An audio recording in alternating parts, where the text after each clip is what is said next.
వైఖరి నశించాలి.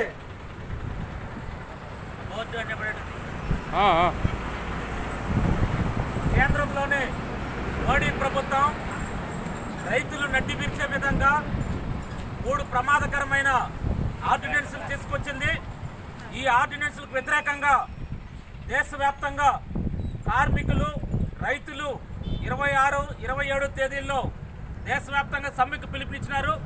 ఆ సమ్మెకు పిలుపులో భాగంగా పంజాబ్, హర్యానా రాష్ట్రాల్లో ఉన్న రైతులు వేలాది మంది గత 15 రోజులుగా ఆ రాష్ట్రాల్లో బంద్ చేస్తూ చివరికి దేశ రాజధాని ఢిల్లీలో నిరసన కార్యక్రమం చేయాలని చెప్పి చలో ఢిల్లీ కార్యక్రమం పెట్టి ఢిల్లీ కార్యక్రమానికి వస్తూ ఉంటే ఆ ఢిల్లీ కార్యక్రమాన్ని అడ్డుకోవడానికి కేంద్రంలోని మోడీ ప్రభుత్వం పోలీసులతో చాలా దుర్మార్గంగా రైతుల మీద దాడి చేస్తూ నీటి పెరంగలతో దాడి చేసి వాళ్ళపైన లాఠీ చార్జ్ చేయడం జరిగింది.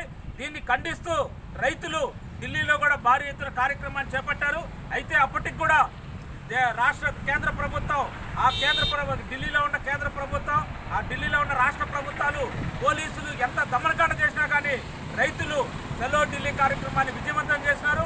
అందుకే ఈరోజు దేశవ్యాప్తంగా రైతులపై జరిగిన లాఠీ చార్జీని ఖండిస్తూ సిఐటి ఆల్ ఇండియా కమిటీ పిలుపు మేరకు దేశవ్యాప్తంగా ఈరోజు ఆందోళన కార్యక్రమాలకు రైతు పోరాటానికి మద్దతుగా రైతులందరూ కూడా ఈరోజు కార్మిక పోరాటానికి మద్దతుగా పలికారు.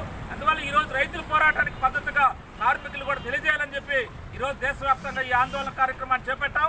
రేపు భవిష్యత్తులో కేంద్రంలోని మోడీ ప్రభుత్వం ఆ 3 ఆర్డినెన్సుల్ని, రైతులకు ప్రమాదకరమైన ఆర్డినెన్సుల్ని, కార్పొరేట్ శక్తులకి వ్యవసాయాన్ని అప్పచెప్పే ప్రయత్నాన్ని చాలా వేగంగా పావులు కలుపుతోంది. దాన్ని వెనక్కి తీసుకునేంత వరకు, ఆ ఆర్డినెన్సులు రద్దు చేసేంత వరకు ఈ పోరాటాన్ని కొనసాగిస్తాం. రైతులకి బాసటగా కార్మికులు కూడా సిఐటి అండగా ఉంటుందని చెప్పి ఈరోజు తెలియజేస్తున్నాం.